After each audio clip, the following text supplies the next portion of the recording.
चलिए optical isomerism.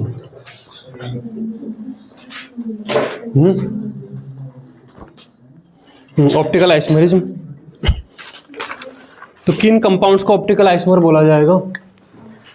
कोई दो कंपाउंड जो प्लेन पोलराइज्ड लाइट के लिए डिफरेंट बिहेवियर दिखाएं, मतलब दो आइसोमर में से एक मॉलिक्यूल जो है वो प्लेन पोलराइज्ड लाइट को मान लो क्लॉकवाइज रोटेट कर रहा है, दूसरा एंटी क्लॉकवाइज कर रहा है, या दो आइसोमर उनमें से एक प्लेन पोलराइज्ड लाइट को 10 डिग्री घुमा दे रहा है और एक आपका 15 डिग्री घुमा दे रहा है ना।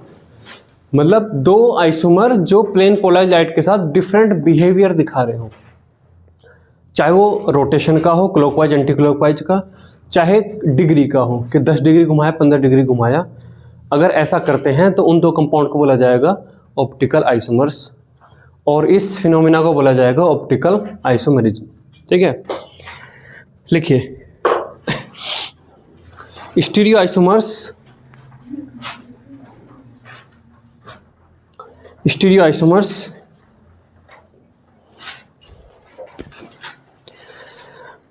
that differ in their behavior, stereoisomers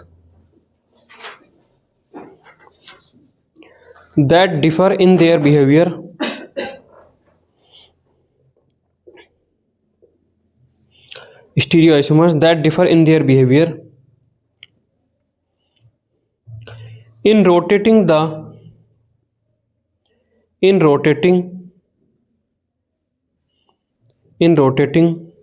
the plane polarized light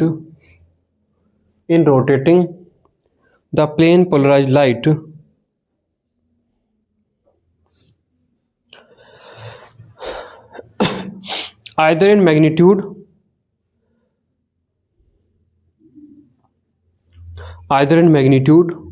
or direction,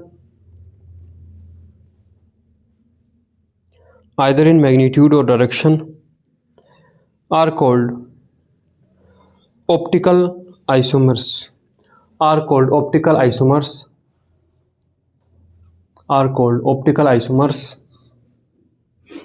full stop. The phenomena of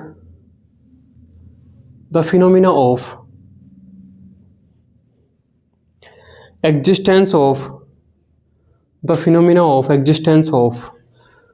optical isomers is known as optical isomerism.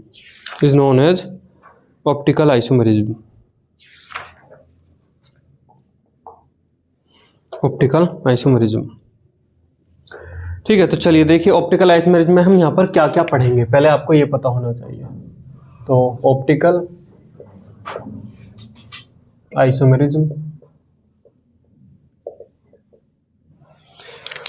Again देखिए रोड मैप। ऑप्टिकल आइसोमेरिज्म में हम यहाँ पर क्या क्या पढ़ेंगे? हम यहाँ पे पढ़ेंगे डी एंड एल, छोटा डी और छोटा एल है ये, है ना। फिर हम पढ़ेंगे capital D and capital L, फिर हम यहाँ पे पढ़ेंगे आर एंड एस। ये तीन टाइप की जो सिस्टम है, जैसे हमने ज्योमेट्रिकल में पढ़े थे सिस ट्रांस ई जेड सिन एंटी, ऐसे यहाँ पर भी चीज़ें हैं, डी एल, छोटा डी एल, बड़ा डी एल, आर एस, है ना। और आर एस के अंदर फिर हम यहाँ पे जानेंगे इन चीज़ों को जानेंगे, है ना। इनएंशियोमर्स,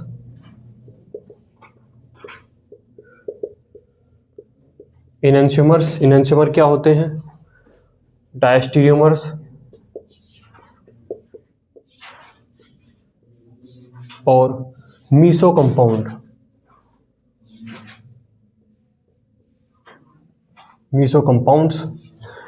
इनएंशियोमर के अंदर हम जानेंगे रेसिमिक मिक्सचर क्या होता है, रेसिमिक मिक्सचर।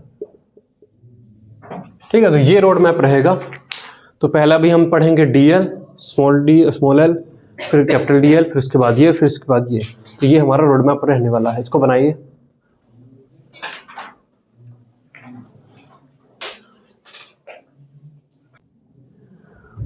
डी और प्लस और एल और माइनस, है ना। तो देखिए पहले डी और प्लस। जो हमने देखा था कि जो ऑप्टिकली एक्टिव सब्सटेंस था वो प्लेन पोलर लाइट को या तो क्लॉकवाइज घुमाता था या एंटी क्लॉकवाइज, है ना। तो अगर कोई optically active substance plane polar light को क्लॉकवाइज घुमाता है, लाइट ऐसे थी, है ना, लाइट ऐसे है, यहाँ पे मान लो ये ट्रांसपेरेंट बीकर है, ये लाइट ऐसे आ रही है प्लेन पोलर लाइट, इसमें से पास हुई और इसमें से पास होने के बाद वो क्लॉकवाइज घूम गई, तो उस ऑप्टिकली एक्टिव सब्सटेंस को बोला जाएगा कि ये प्लस है या उसे स्मॉल डी से रिप्रेजेंट किया जाएगा। तो लिखिए इसमें ये डेफिनेशन यहाँ पे लिखिए।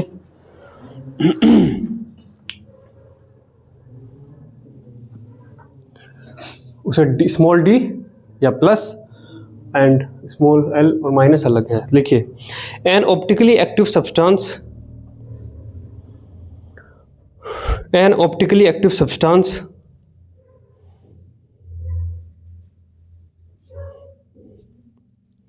an optically active substance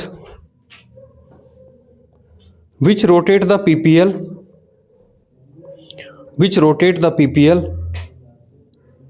in clockwise direction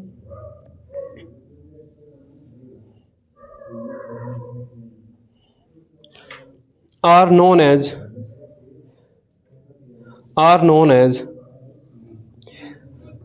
dextrorotatory, DXTRO, are known as DXTRO rotatory, dextrorotatory. ये दो वर्ड हैं, डेक्स्ट्रोरोटेटरी या डेक्स्ट्रा रोटेटरी, ए है या ओ है, दोनों का मतलब एक ही है, डेक्स्ट्रोरोटेटरी या डेक्स्ट्रा रोटेटरी, है ना। लैटिन वर्ड है, डेक्स्ट्रो का मतलब वही है, क्लॉकवाइज से ही मतलब है उसका, है ना। एंड रिप्रेजेंटेड एज डी, छोटा डी, रिप्रेजेंटेड एज डी और ब्रैकेट के अंदर प्लस कंपाउंड्स, ना। एग्जाम्पल प्लस ग्लूकोज, है ना, plus glyceraldehyde, GLYCERALDEHYDE, D glyceraldehyde. ये जो प्लस लगा है इसका मतलब है कि ये दीज सब्सटेंस, है ना, क्या है इसका मतलब, these substance rotate PPL in clockwise, है ना। तो या तो प्लस लगा है या इन्हीं को हम यहां पर डी ग्लूकोज या फिर डी, छोटा डी है, डी ग्लिसरल्डिहाइड, ठीक है, समझ गए।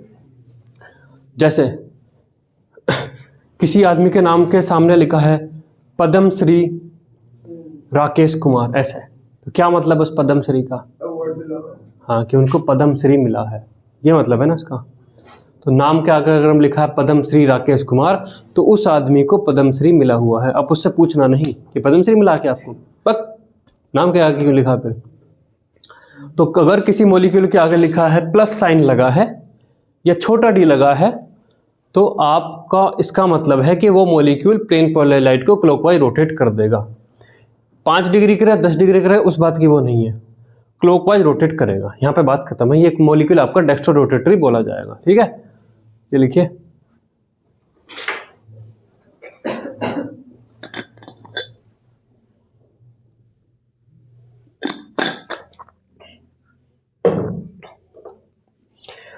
नेक्स्ट चलते हैं एल और ग्लिसरल्डिहाइड, GLYCERALDEHYD, एल्डिहाइड। अरे ये मॉलिक्यूल है, दो मॉलिक्यूल है।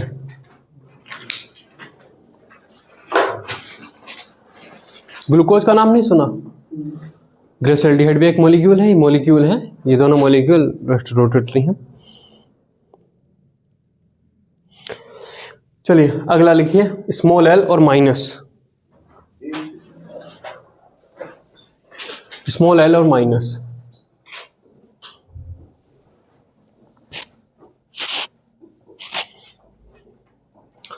क्या है इसका मतलब बताइए? ये कंपाउंड प्लेन पोलराइज लाइट को एंटी क्लॉकवाइज घुमाएंगे तो इन्हें स्मॉल एल यू माइनस लिखा जाएगा, और जो एंटी क्लॉकवाइज घुमाते हैं उन्हें लीवो रोटेटरी बोलते हैं, इसलिए एल आया है। लिखिए, N optically active substance, N optically active substance which rotates the PPL, in anti-clockwise direction,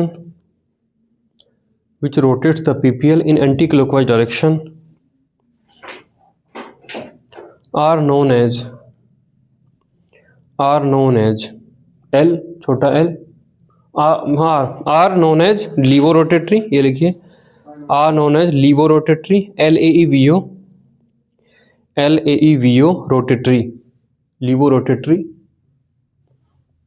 and represented as L or minus compounds, full stop, L or minus compound, full stop. Example, L fructose, FRUC, L fructose, L mannose,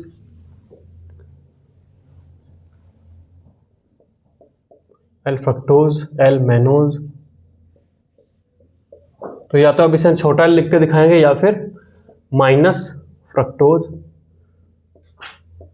ये minus नहीं है, ये dash है, bracket के अंदर लिखा हुआ minus है ना, L माइनस मैनोज। क्या मतलब है इनका कि ये कंपाउंड L और इसका ये कंपाउंड PPL को एंटी क्लॉकवाइज में रोटेट करते हैं, लिख लीजिएगा, है ना, ऐसे एरो बना के कि ये कंपाउंड प्लेन पोलराइज लाइट को एंटी क्लॉकवाइज डायरेक्शन में रोटेट करेंगे।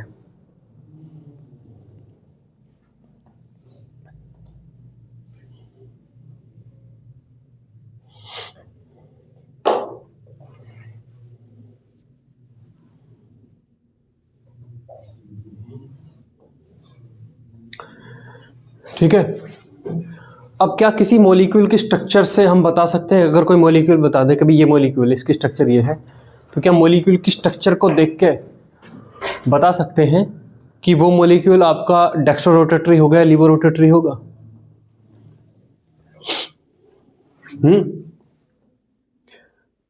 बता सकते नहीं बता सकते? लाइट पास करेगी उससे। हाँ, किसी मॉलिक्यूल की अगर स्ट्रक्चर हमें दी हुई है कि ये मॉलिक्यूल है, तो किसी भी तरीके से हमारे पास कोई तरीका नहीं है कि हम बता दें कि ये मॉलिक्यूल डेक्स्ट्रो रोटेटरी होगा या लीवो रोटेटरी होगा। आप उस सॉल्यूशन को एक बीकर में भरेंगे, PPL उसमें से पास करेंगे, पोलरीमीटर में देखेंगे, केवल पोलरीमीटर ही वो चीज़ है जो बता सकता है कि ये सब्सटेंस डेक्स्ट्रो रोटेटरी है, लीवो रोटेटरी है ना। तो नोट करके लिखिए, the nature of any compound,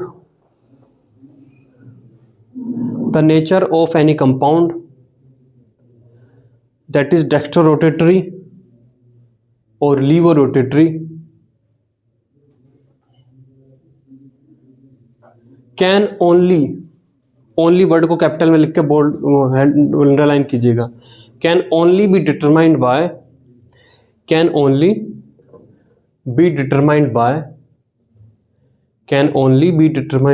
polarimeter,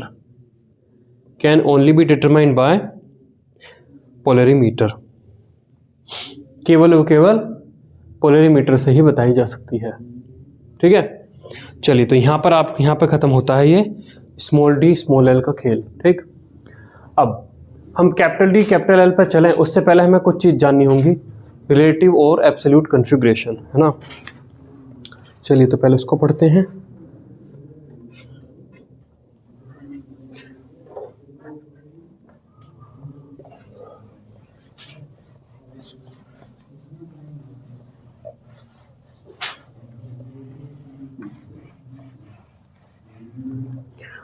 तो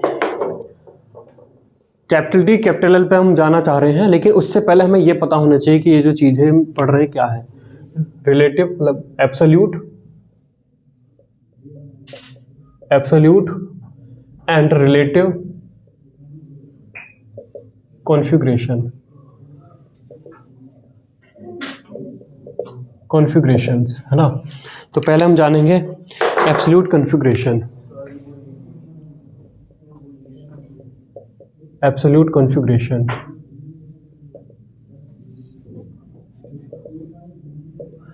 एब्सोल्यूट कॉन्फ़िगरेशन।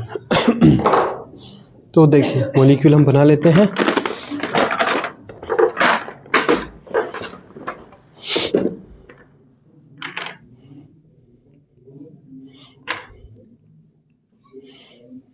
ब्लू पेन है, ग्रीन नहीं है, लेके आता हूँ। ला रहा हूँ मैं, लाएंगे ही तभी बात चलेगी। क्योंकि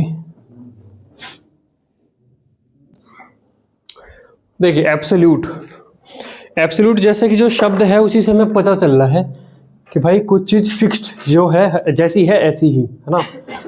जैसे ये मॉलिक्यूल है, ये मॉलिक्यूल 3 डायमेंशन में है, लेकिन हमारे पास 3 डायमेंशन को 2 डायमेंशन में बनाने का तरीका है वेज और डैश से, है ना। तो इस मॉलिक्यूल को अगर मुझे यहाँ पे बनाना है तो मैं यहाँ पर क्या करूँगा, देखिए ये मैंने ब्लैक ये बनाया, ये कार्बन को दिखा रहा है, ठीक है। फिर एक ब्रांच आपकी ऐसे जा रही है, एक ब्रांच आपकी ऐसे जा रही है। तो ये तीनों एटम, ये और ये एक ही प्लेन में आ जाएंगे।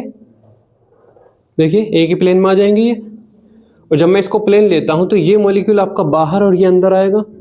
बाहर वाले को दिखाने के लिए सॉलिड वेज और इसके लिए डैश वेज यूज करते हैं। सॉलिड का मतलब आपकी साइड में है, तो देखिए सॉलिड वेज मतलब ये आपका ऐसे, ये आपकी साइड में आ रहा है। आपको पता है कि ये बाहर की साइड में है, तो 3 डायमेंशन का मॉलिक्यूल हमने 2 डायमेंशन में इस तरीके से दिखाया। और ये आपका इस तरीके से डैश है, ठीक है। ओह ये कैसे दिखाएंगे, तो वाइट के लिए मतलब, तो देखिए ये वाला मॉलिक्यूल आपका ये हो गया, ये ऐसे वाइट है मान लीजिए ये, ठीक है। ये आपका ये यहाँ पर ये ग्रीन लगा हुआ है मान लीजिए ये। आप इन्हें बना के WG ये सब लिख सकते हो, है ना, आपके पास अगर कलर्ड पेन नहीं है। ये आपका पीछे जा रहा है, ये आपका क्या है, ये रेड है, ये यहाँ पर रेड लगा हुआ है ये। और ये आपका पर ये है,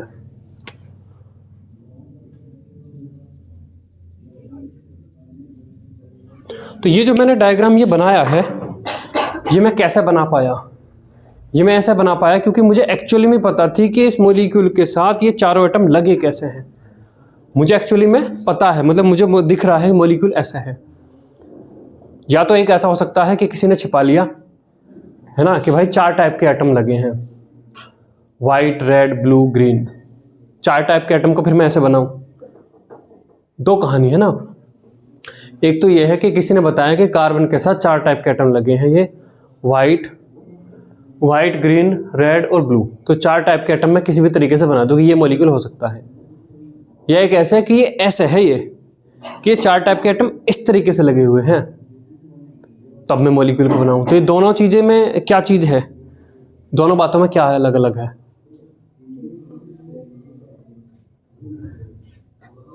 एक केस है कि मैंने इसे जो है छुपा लिया, जब मैं छुपा लिया, है ना, चलिए ये मॉलिक्यूल मैंने छुपा लिया, ये मॉलिक्यूल तो अभी नहीं बना ना, ये मॉलिक्यूल मैंने छिपा लिया।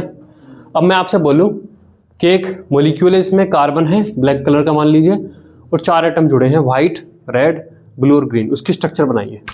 और स्ट्रक्चर बनाना आपको आता है, बाहर में दिखाने के लिए सॉलिड वेज और अंदर बनाने के लिए डैश। तो आप इसकी स्ट्रक्चर बनाओगे तो या तो वो सही बनेगी या गलत बनेगी, या तो सही बनेगी या गलत बनेगी, ये संभावना हो सकती है। तो आप तो संभावनाओं पे खेल रहे हो, आप खेलोगे संभावनाओं पर। अब मैं आपको मॉलिक्यूल दिखा देता हूं कि भाई ये मॉलिक्यूल बनाना है। अब आप कैसे खेलोगे, अब क्या आप संभावना पे खेलोगे, आपको पता है कि ये मॉलिक्यूल ऐसे ही है। तो जो अगर आपको मॉलिक्यूल पता है कि ये ऐसे ही है, और तब आप उसकी जो स्ट्रक्चर बना रहे हो, तब जो आप कॉन्फ़िगरेशन बना रहे हो वो एब्सोल्यूट कॉन्फ़िगरेशन है, कि आपको पता भी है और आपने फिर इस तरीके से ड्रॉ की। इन्हें बोला जाता है एब्सोल्यूट कॉन्फ़िगरेशन। ठीक है, आपको पता है और आपने ये बनाया है। नहीं समझ में आ रहा खेल? एक कहानी सुनते हैं, उस कहानी से समझ में आएगा। एक बार कहीं पे कुछ कुछ एक मेजर ने 4 सिपाहियों को भेजा। 4 सिपाही तो उन्हें कहीं पे एक जगह कुछ फाइंड आउट करने जंगल में भेजा है, कुछ ऐसा भेजा है ना। वहाँ पे कुछ उन्हें जो है कुछ ढूंढना था या कुछ मिशन था, है ना। अब वहाँ पे जंगल में गए और वहाँ पे जाके जो है अपना इधर उधर घूम घाम के अपना जो पर्पस था उससे किए बिना वे वापस आ गए, है ना। और फिर शाम तक आए कि जी हमने वहाँ खूब ढूंढा और हमें जो है हमारी तो जी बीच में गाड़ी वगैरह सब पंचर हो गई थी, इसलिए हमें टाइम लग गया। मतलब शाम तक आने में उन्हें काफ़ी लेट हो गया, वो कहीं और घूमने निकल गए, अपने पर्पस से जाने के बजाय कहीं और घूमने निकल गए और उसे काफ़ी टाइम लग गया। फिर के बहाना क्या मारा कि गाड़ी पंचर हो गई थी, ये जो है आके उन्हें बोल दिया गाड़ी पंचर हो गई थी। ठीक है, उसने जो है चारों लोगों को अलग अलग रूम में बैठाया कि फिर बताओ कौन सा टायर पंचर हुआ, है ना। तो अब उन चारों में से कोई घटना घटित तो हुई है नहीं। पंचर होना है तो पंचर 4 में से कोई एक हो सकता है, 4 में से कोई एक टायर पंचर हो सकता है। तो किसी ने बताया कि आगे का राइट वाला था, किसी ने बताया पीछे का लेफ्ट वाला था, मतलब संभावना पे बात करी। अब संभावनाएं किसी की या तो सही हो सकती हैं, गलत हो सकती हैं। अब क्योंकि एग्जैक्ट घटित तो हुई है नहीं, अगर घटित होती पता होती ना कि भैया राइट साइड का पंचर हुआ था, तो सबको पता है कि इधर हुआ था। तो अब संभावना पे खेल रही था, संभावना।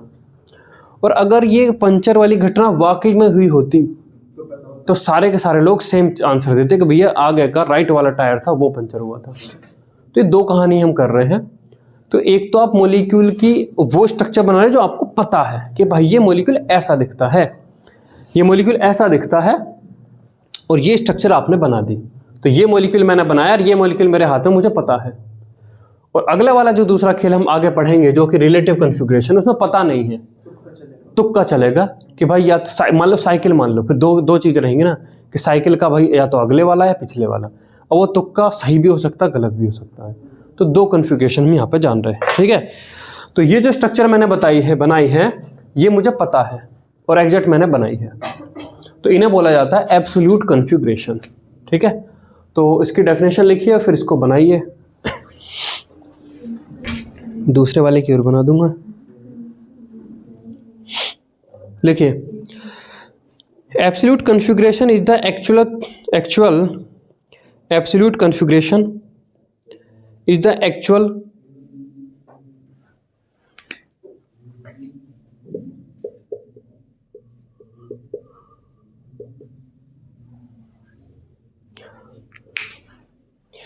absolute configuration is the actual 3-dimensional arrangement of atom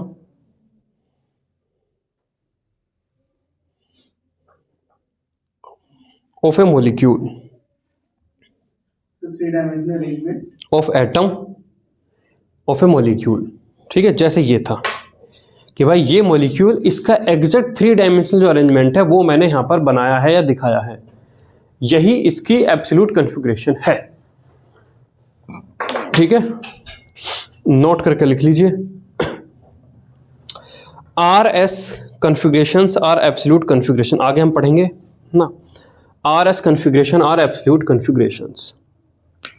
अब जैसे देखिए, अब मेरे हाथ में दूसरे वाला मॉलिक्यूल है, तो दूसरे वाले मॉलिक्यूल की स्ट्रक्चर भी मुझे पता है, तो दूसरे वाले मॉलिक्यूल की भी एग्जैक्ट कन्फिग्रेशन मुझे पता है, तो मैं एग्जैक्ट जो कन्फिग्रेशन उसकी है वही मैं बना रहा हूं।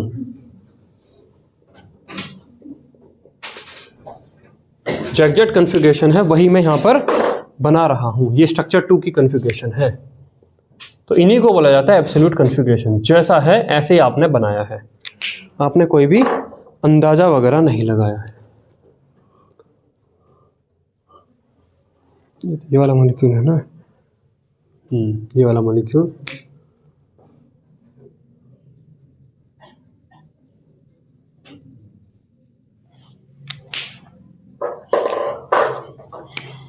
ये मॉलिक्यूल स्ट्रक्चर है स्ट्रक्चर 2 की, ठीक है। ये आपकी क्या है, स्ट्रक्चर 2 है,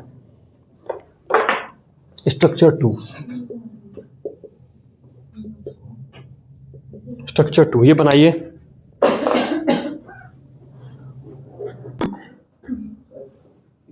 रिलेटिव कन्फिग्रेशन है ना।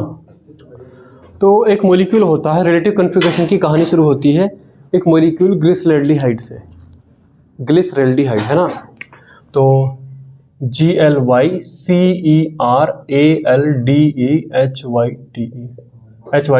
एल्डी है। ग्लिसरैल्डिहाइड है ना, जो ग्लिसरैल्डिहाइड है उसका मॉलिक्यूल का कंपोजिशन क्या है वो हमें पता था। उसका मॉलिक्यूल का कंपोजिशन है आपका CHOH, CHOH, CH2OH, CHO। समझ रहे हो, ये कार्बन है, ये कार्बन है, इस कार्बन से एक H जुड़ा है, एक OH जुड़ा है, एक CH2OH जुड़ा है, एक CHO जुड़ा है। केमिकल रिएक्शन वगैरह के थ्रू हमें ये पता चल गया था कि इस मॉलिक्यूल की स्ट्रक्चर ये है कि एक कार्बन के साथ 4 ग्रुप जुड़े हुए हैं। ये मॉलिक्यूल हमें पता चल गया था, लेकिन उस वक्त तक हमें ये नहीं पता था कि ये जो मॉलिक्यूल है एग्जैक्ट इसकी स्ट्रक्चर कैसी है। अब ये मॉलिक्यूल इसके दो मॉलिक्यूल एग्जिस्ट करते हैं। इस मॉलिक्यूल के लिए, इस मॉलिक्यूलर फॉर्मूले के लिए 2 मॉलिक्यूल एग्जिस्ट करते हैं। एक तो ऐसा था जो क्लॉकवाइज डायरेक्शन में रोटेट करता था लाइट को, और एक ऐसा था जो एंटी क्लॉकवाइज डायरेक्शन में रोटेट करता था। लेकिन कौन से वाला क्लॉकवाइज डायरेक्शन में रोटेट करता था ये नहीं पता, कौन से वाला एंटी क्लॉकवाइज डायरेक्शन में रोटेट करता था ये नहीं पता। मतलब वे दो जो सिपाही हैं वे बाइक पर, मोटरसाइकिल पर जा रहे हैं और आके उन्होंने कहानी बनाई कि टायर पंचर हो गया। उसमें 2 टायर है ना, तो कहानी आसान रहेगी। अब उनसे पूछा गया अलग अलग कमरे में, बता कौन सा टायर पंचर हुआ, तो कोई बोल रहा आगे वाला, कोई बोल रहा पीछे वाला, क्योंकि उन्हें एग्जैक्ट नहीं पता है। ठीक है, तो लिखिए यहाँ पर ग्लिसरैल्डिहाइड। इसे इस तरीके से जो मैंने बनाया हुआ है आप इसे हिंदी में लिखिए, आपको ज़्यादा अच्छा समझ में आएगा ये कहानी, है ना। ग्लिसरैल्डिहाइड के 2 मॉलिक्यूल मिलते हैं। ग्लिसरैल्डिहाइड, ये फॉर्मूला लिखिएगा, सी को थोड़ा बोल्ड बनाइएगा। ग्लिसरैल्डिहाइड, ग्लिसरैल्डिहाइड के 2 मॉलिक्यूल मिलते हैं, ये फॉर्मूला है ना, 2 मॉलिक्यूल मिलते हैं। अभी ये 2 मॉलिक्यूल हैं, 2 मॉलिक्यूल मिलते हैं। ठीक है, यहां तक समझ में आया। इस मॉलिक्यूल फॉर्मूले पे 2 मॉलिक्यूल हैं। अब इनमें से कोई एक है जो क्लॉकवाइज डायरेक्शन में रोटेट करता है पीपीएल को, और एक है जो एंटी क्लॉकवाइज रोटेट करता है। लेकिन कौन सा है जो क्लॉकवाइज रोटेट करता है, मतलब कौन सी स्ट्रक्चर वाला मॉलिक्यूल, ये नहीं पता, है ना। तो लिखिए इसमें आगे, एक पीपीएल को क्लॉकवाइज घुमाता है, एक पीपीएल को क्लॉकवाइज घुमाता है,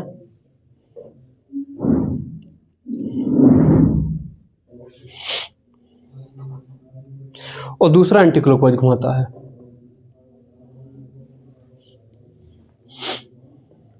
दूसरा एंटी क्लॉकवाइज घुमाता है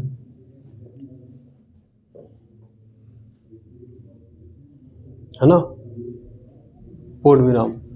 तो देखिए कैसा हुआ, फिशर एक साइंटिस्ट था, वो शुगर पर रिसर्च कर रहा था। उसने देखा कि ये मॉलिक्यूलर फॉर्मूला है, उसने जो है उसे सॉल्यूशन में भरा और प्लेन पोलर लाइट से को पास किया। उसने देखा अच्छा ये तो क्लॉकवाइज रोटेट करता है। फिर कभी 5-7 दिन बाद फिर कोई एक्सपेरिमेंट कर रहा होगा, उसने देखा अच्छा एग्जैक्ट सेम मॉलिक्यूलर फॉर्मूला है, ये तो क्लॉकवाइज रोटेट करता है। उसने भरा, नहीं ये तो एंटी क्लॉकवाइज रोटेट कर रहा है। तो उसे पता लगा अच्छा इसके तो 2 मॉलिक्यूल हैं, एक क्लॉकवाइज रोटेट करता है, एक एंटी क्लॉकवाइज रोटेट करता है। लेकिन अब उसे ये नहीं पता कि जो क्लॉकवाइज रोटेट करता उसकी एग्जैक्ट 3 डायमेंशनल स्ट्रक्चर कैसी बनेगी। क्योंकि अभी आपने देखा कि 4 ग्रुप होने पे स्ट्रक्चर ये भी बन सकती है और स्ट्रक्चर ये भी बन सकती है। अब जो क्लॉकवाइज रोटेशन कर रहा है वो ये वाला मॉलिक्यूल है, ये वाला मॉलिक्यूल, ये मेरे पास नहीं पता, क्योंकि उस टाइम इतनी टेक्नोलॉजी है ही नहीं कि मैं मॉलिक्यूल की एग्जैक्ट 3 डायमेंशनल स्ट्रक्चर देख पाऊँ। समझे?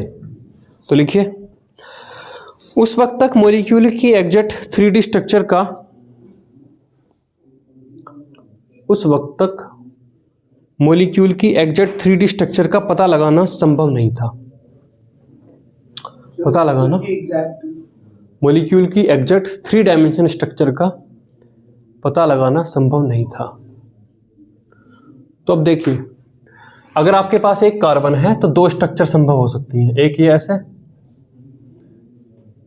कार्बन के अक्रॉस 4 ग्रुप को बनाने के ये तरीका हमारे पास, ये तो आपको पता है ना।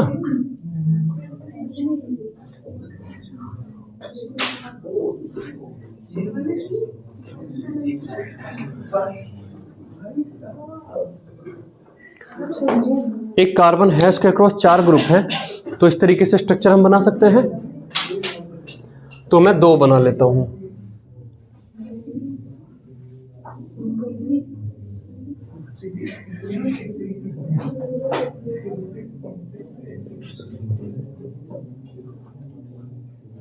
ठीक है, तो यहां पर 2 स्ट्रक्चर क्या हो सकती हैं? यहां पर CH2OH, यहां पर CHO, यहां पर H लगा दिया और यहां पर लगा दिया OH। 2 स्ट्रक्चर में यहां पर CH2OH, यहां पर CHO, यहां पर H लगा दिया और यहां पर OH। अगर आप पिछले वाले से कंपेयर करें जहां पे आपने लाल हरा पीला नीला बनाया था, तो आप देखेंगे कि ये और ये दोनों सेम मॉलिक्यूल नहीं है, है ना? हाँ, मतलब ये तो ठीक है, लेकिन ये दोनों अलग हैं। जैसे आप देखिए, मान लीजिए कि ये OH है और ये आपका H है, तो ये मॉलिक्यूल है, नीले वाला H है, बाकी ये है। अब मान लीजिए ये मॉलिक्यूल है, नीले वाला H है, तो ये दोनों मॉलिक्यूल सेम नहीं है। देखिए, इन्हें अगर मैं ऐसा रखता हूं तो ग्रीन पे ग्रीन, व्हाइट पे व्हाइट, लेकिन ये दोनों तो नहीं है। इसका मतलब ये दोनों मॉलिक्यूल अलग अलग हैं। इसका मतलब ये जो दोनों मॉलिक्यूल मैंने बनाए हैं, ये दोनों अलग अलग मॉलिक्यूल हैं, इसी के 2 स्ट्रक्चर बन रही हैं। अब इनमें से या तो ये हो सकता है कि ये वाला जो क्लॉकवाइज रोटेट करता था लाइट को, वो ये वाला मॉलिक्यूल हो, या फिर क्लॉकवाइज जो रोटेट करता वो ये वाला मॉलिक्यूल हो। तो अब कैसे बोलोगे कि अब इन दोनों मॉलिक्यूल को असाइनिंग कैसे करोगे कि क्लॉकवाइज वाला कौन सा है और एंटी क्लॉकवाइज वाला कौन सा है? हाँ हाँ, क्लॉकवाइज करेगा। मान लो तुमने क्या है, जो सॉल्यूशन है वो उसमें स्ट्रक्चर तो दिख नहीं रही, आपके पास एक सॉल्यूशन है, ये सॉल्यूशन पीपीएल को क्लॉकवाइज रोटेट करता है। इतना पता आपको कि भाई इस बीकर में रखा हुआ ये सॉल्यूशन ग्लिसरॉल्डिहाइड का है, जिसकी स्ट्रक्चरल फॉर्मूला है CHOH CH2OH CHO, और ये पीपीएल को क्लॉकवाइज रोटेट करता है। अब इस मॉलिक्यूलर फॉर्मूले से बने ये 2। अब इनमें से कैसे पता करोगे कि ये है वो वाला या ये है ये वो वाला? हाँ हाँ, तो यहीं पे तो कहानी रुकी हुई ना। अब मैं इसके नीचे लिखूं कि ये क्लॉकवाइज रोटेट करता है, या इसके नीचे लिखूं कि ये क्लॉकवाइज रोटेट करता है, कहानी समझ में आ रही है कहां पर आकर फंसी हुई है? ये तक तो पता चल गया है कि ये मॉलिक्यूल और इसके बन रहे हैं 2 मॉलिक्यूल। अब इसमें से किसको मैं बोलूं कि ये क्लॉकवाइज वाला है और किसको मैं बोलूं कि ये एंटी क्लॉकवाइज वाला है, ये नहीं पता। तो फिशर ने बोला ऐसी रैंडमली, अब क्या हो सकता है, मैं इसको क्लॉकवाइज दे दूं एंटी क्लॉकवाइज, या तो ये कहानी सही हो सकती है या ये गलत हो सकती है। 50% चांस है ना, 50% चांस है। उसने बोला कि बाइक का अगले वाला पहिया पंचर हुआ, अब 50% चांस है कि या तो 2 पहिए, 2 में से या तो बाइक का अगला हुआ हो गया पिछले वाला। तो 50% चांस के साथ फिशर ने रैंडमली बोल दिया कि ये मॉलिक्यूल है जो क्लॉकवाइज रोटेट करता है, दे दिया एक असाइनिंग। उसे पता है कि उसे वो कंफर्म नहीं हो सकता। लिखिए कहानी चल लिखा जाएगा, उसी दौरान बनाना है यहाँ पे, ठीक है। संभव नहीं था, ठीक है। तो फिशर ने अपने मन से,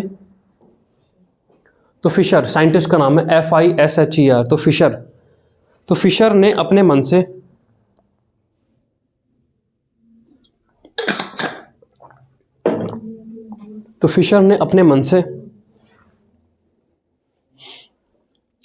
क्लॉकवाइज घुमाने वाले को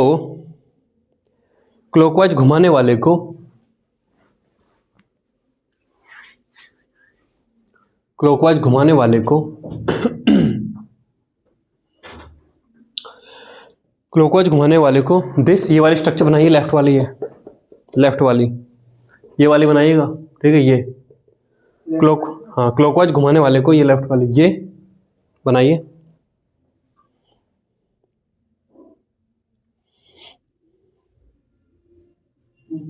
कंट्रोल टेक्स्ट चल रहा है, टेक्स्ट के अंदर स्ट्रक्चर बनानी है, समझे? अलग से नीचे पीछे मत फेंक देना। हाँ, इसके घुमाने वाले को दिस, और इसी के आगे लाइन में चलेगा, नीचे नहीं। घुमाने वाले को के बाद ये, और फिर आगे टेक्स्ट चल रहा है। घुमाने वाले को दिस, ये वाला, और मतलब यहां पर एमम, और वहां पर गड़बड़, हाँ, या फिर अंग्रेज में यही, और हाँ, एंटी क्लॉकवाइज घुमाने वाले को दिस, ये स्ट्रक्चर असाइन कर दे कि ये होगा, ऐसा है। 50% चांस है सही होगा या गलत होगा, को ये असाइन कर दी।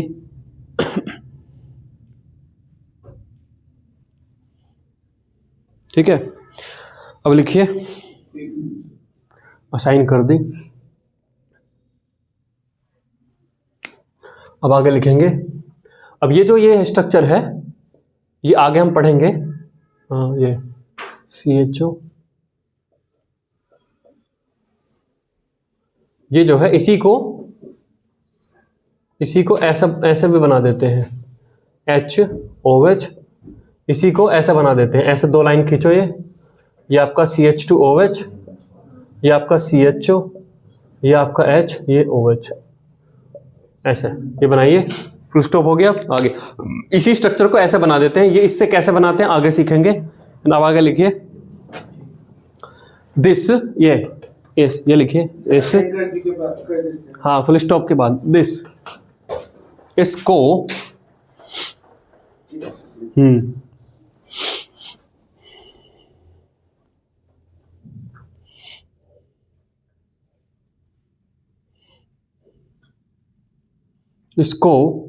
ये बनाइए,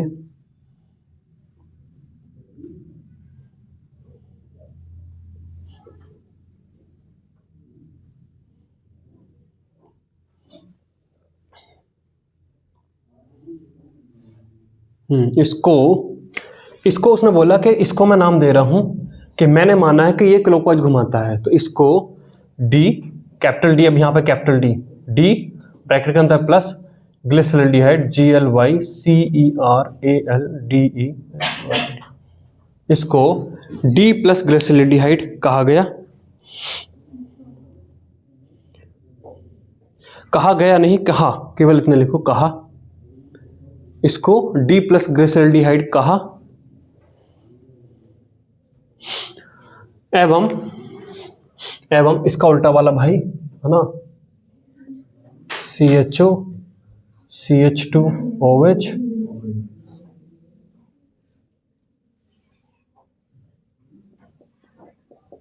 ये आपका HOH, और इसी को ऐसा भी बना देते हैं, ये आपका OH H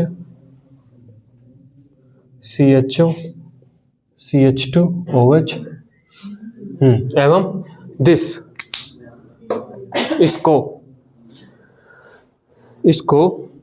L minus glyceraldehyde, capital L, bracket के अंदर minus glyceraldehyde GLYCERALHY, glyceraldehyde, L minus glyceraldehyde कहा गया।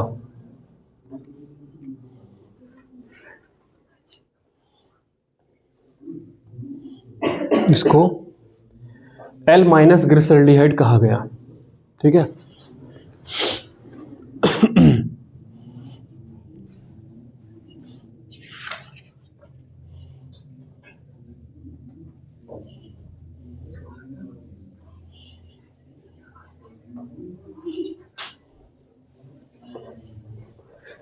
ठीक है,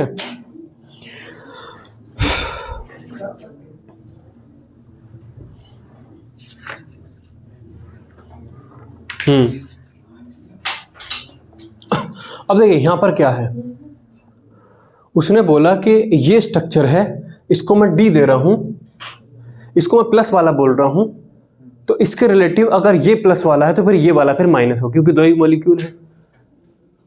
ये माइनस बोला गया क्योंकि इसको डी दे दिया है, इसको प्लस दे दिया है, समझे ना। पहले सिपाही ने बोला कि अगला वाला टायर खराब हुआ था, अगला वाला टायर खराब हुआ था, है ना, तो उसने बोला कि नहीं गलत, तू गलत बोल रहा है। फिर दूसरे वाले ने सुन के पीछे वाला हुआ था, फिर तो उसने गलत बोला है, तो उसके रिलेटिव फिर मैं कह रहा हूँ कि फिर पीछे वाला हुआ है। मुझे एग्जैक्ट मुझे नहीं, फिर भी नहीं पता ना। इसको अगर मैंने प्लस दे दिया है तो फिर ऑब्वियसली इसके रिलेटिव मुझे ऐसा माइनस देना ही पड़ेगा ना, मुझे इसको माइनस देने पड़े। इसके रिलेटिव में बात कर रहा हूँ कि ये प्लस है, तो फिर अगर मैंने इसको प्लस असाइन कर दिया, फिर बचे हुए दूसरे मॉलिक्यूल को ही मुझे माइनस देना पड़ेगा, ठीक है। इस तरीके से एक के रिलेटिव में दूसरे को बताया गया है। तो रिलेटिव कॉन्फ़िगरेशन एग्जैक्ट नहीं पता कि ऐसी होती हैं, ये इस तरीके से असाइन की गई है। अब अगर किसी मॉलिक्यूल में, आगे हम देखेंगे, किसी मॉलिक्यूल में अगर ये नीचे वाला जो पार्ट है, अगर आपको ये दिखता है, ये नीचे वाला जो इतना दिख रहा है, H लेफ्ट में और OH राइट में, किसी भी बड़े मॉलिक्यूल में फिशर कॉन्फ़िगरेशन अगर इतना पार्ट, नीचे वाला पार्ट दिख रहा है, नीचे वाला पार्ट अगर आपको दिखता है तो उसे डी शुगर बोला जाएगा, और अगर ये वाला दिखता है तो उसे एल शुगर बोला जाएगा। आगे लिखिए, D plus glyceraldehyde, D plus glyceraldehyde से बनने वाले कंपाउंड्स को भी डी असाइन किया गया।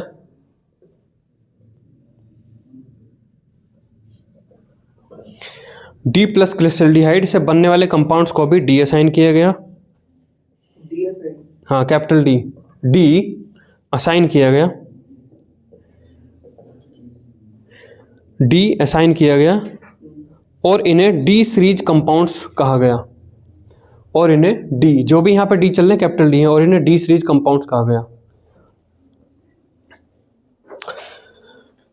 इसी तरह से एल माइनस ग्लिसरॉल्डिहाइड,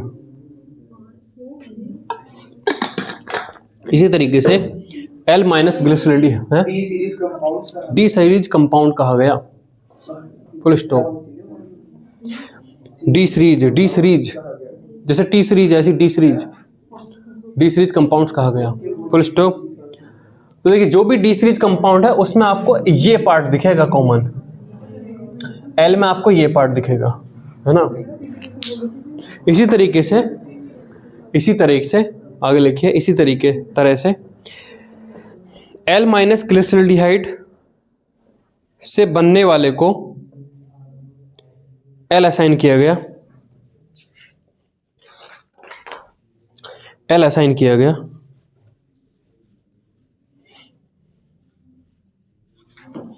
और इन्हें डी सीरीज कंपाउंड्स कहा गया। कैपिटल है ना? हाँ, इसमें सब में कैपिटल एल ही है, और इन्हें एल सीरीज कंपाउंड कहा गया। चलिए अब आगे देखिए, यहां पर ये दूसरे पेन से इसको सर्किल आउट करिएगा, नीचे के इन तीन को सर्किल आउट करिएगा, इनको सर्किल आउट करिएगा, है ना। देख लिया।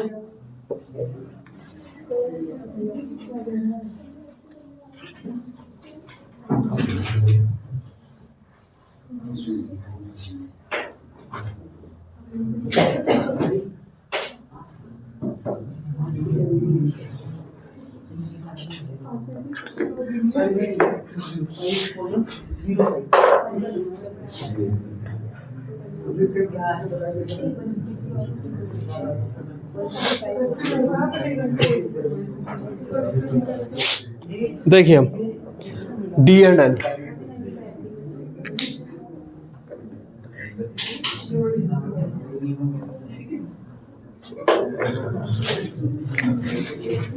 D and L. देखिए डी एंड एल से क्या मतलब है। जैसे जो सरनेम होता है वो सरनेम ग्रेट ग्रैंडफादर से ग्रैंडफादर को मिलता है, ग्रैंडफादर से फादर को मिलता है, फादर से आपको मिला, आपसे आपको बच्चों का मिलेगा, ऐसे चलता है। जो सबसे पहले जो वो सरनेम है वो उस पर्सन में कुछ स्पेशल चीज़ थी, इसलिए उसका सरनेम असाइन कर दिया गया। जैसे जो पारसी लोग होते हैं उनमें जो वे काम करते हैं, व्यवसाय करते हैं, उसके बेस्ड पर उनका नाम है। जैसे आपने फिल्मों वगैरह में देखा होगा, फर्नीचर वाला, डब्बा वाला, ऐसा नाम सुने आपने, है ना। तो अगर किसी का नाम में फर्नीचर वाला है तो फर्नीचर का काम करता था, डब्बा वाला तो हो सकता है डब्बे का काम करता हो। हाँ, जैसे किसी का नाम है, मान लो किसी का सरनेम है ईमानदार, राकेश भाई ईमानदार, ऐसा कुछ है, तो हो सकता है कि वो नाम इसलिए हो, सुनिए, वो नाम इसलिए हो कि वो आदमी वाकई में ईमानदार है, तो उसका सरनेम ईमानदार लग गया। अब उसके बाद उसके बच्चे होते हैं, अब बच्चे का सरनेम क्या होगा, सुनिए तो सही, बच्चों का सरनेम क्या होगा, ईमानदारी होगा, क्योंकि वहाँ से नेम शुरू हो गया है। अब वे एक्चुअली में ईमानदार हैं या नहीं हैं ये नहीं बता सकते। फिर उनके बच्चे होंगे, वो उनके नाम पे भी ईमानदार लगेगा, लेकिन वे एक्चुअली में ईमानदार है या नहीं ये नहीं बता सकते। तो ये जो कैपिटल डी और कैपिटल एल है ये डी प्लस ग्लिसरॉल्डिहाइड से शुरू हुआ है, तो जिसमें भी वो नीचे वाली कन्फिगरेशन सेम मिलती है उन्हें एक ही फैमिली का बोला जाता है। वे एक्चुअली में लाइट को क्लॉकवाइज रोटेट करते हैं नहीं करते ये नहीं पता। देखिए यहाँ पर, हाँ, फिर जो फिशर ने जो असाइन करी थी, ये जो फिशर ने जो वैल्यू ये असाइन करी थी कि मैं इसको डी प्लस ग्लिसरॉल्डिहाइड बोलूँगा, एल माइनस ग्लिसरॉल्डिहाइड उसको बोलूँगा, वे क्या निकली होंगी एक्चुअली में? अब तो हमें पता है ना, फिशर ने तो उस टाइम करी थी अब से 100 साल पहले, फिर बाद में हमने जब देखा तो वे एक्चुअली में सही निकली या गलत निकली? सही भी हो सकती है, सही भी हो सकती है, गलत भी, मतलब 50% चांस थे, तो बाय लकली वे सही निकली। 50% चांस थे तो वे सही निकली, है ना। तो इसका मतलब ये जो मॉलिक्यूल था, देखिए ये जो मॉलिक्यूल था CH2OH HOH CHO, उस वक्त राइट, ये बहुत ही वैसी बातें चल रही है, ये समझ में नहीं आने की, किताबों से समझ में नहीं आने की। ये मॉलिक्यूल जिस टाइम फिशर ने इसका नाम रखा था उस टाइम ये कैपिटल डी था, डी ग्लिसरॉल्डिहाइड, GLYCERALDEHYDE, क्योंकि प्लस या माइनस बताने का तो हमारे पास तरीका था ही नहीं एक्चुअली में, ये डी असाइन किया गया था। बाद में पता चला कि मॉलिक्यूल सही है तो इसके साथ में प्लस लग गया। तो ये मॉलिक्यूल एक्चुअल में भी आपका डी तो लगा है, डी तो डेक्स्ट्रोरोटेटरी के लिए लगाया, लेकिन ये एक्चुअल में भी मॉलिक्यूल आपका प्लस ही था। तो ये वो पहला मॉलिक्यूल था जहां जो एक्चुअली में प्लस भी था और डी भी था। लेकिन अगर आप इससे कोई मॉलिक्यूल ड्राइव करते हो, देखिए ये नीचे वाला पार्ट देखिए, आप इससे मल्टीपल रिएक्शंस करके कुछ कंपाउंड्स बना सकते हो।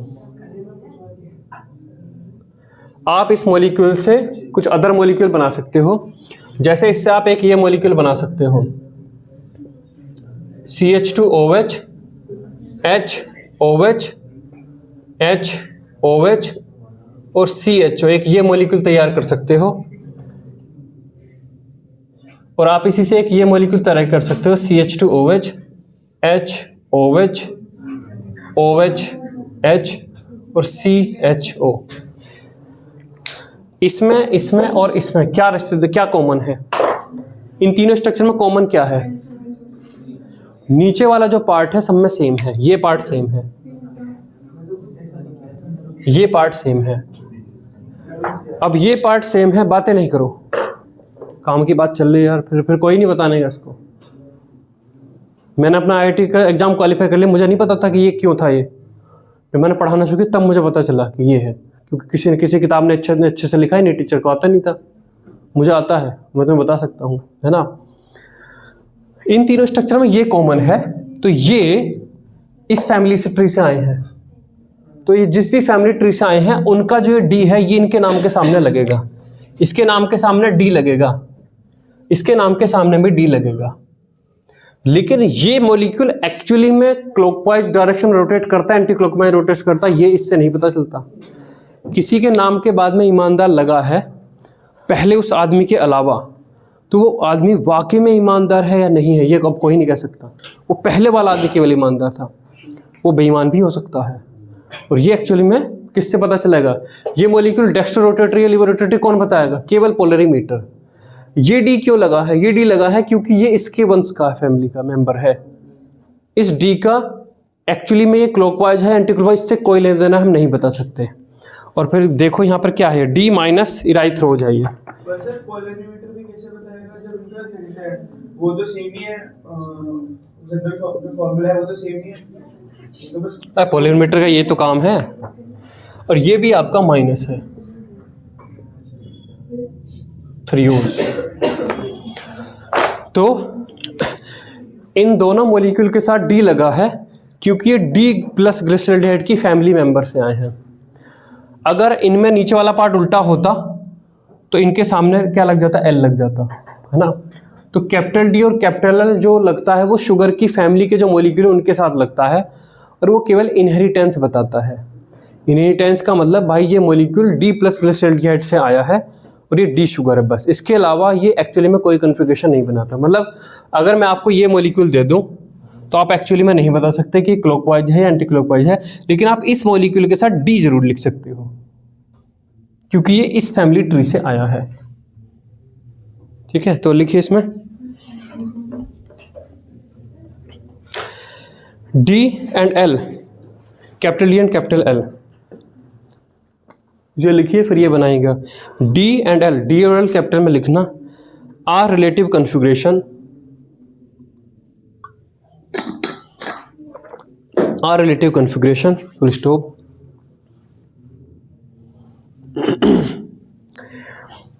D and L does not give any idea, D and L does not give any idea whether the compound is dextrorotatory, whether the compound is dextrorotatory or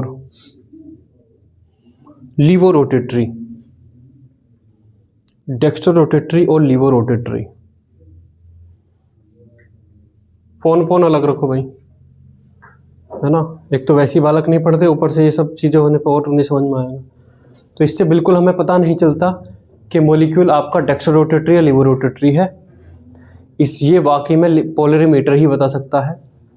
इससे बस ये पता चलता है कि ये मॉलिक्यूल इससे आया है, इसका इससे संबंध है, बस, है ना। आगे लिखिए इसमें, full stop. D and L, capital D and capital L, derived from parent molecule. D and L, जो डी और एल लिखा है ये पेरेंट मॉलिक्यूल से ड्राइव किया है। D and L derived from parent molecule.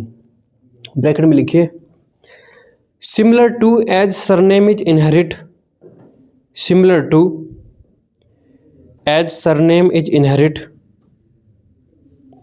From grandfather to father, from grandfather to father, comma, father to you and you to your children।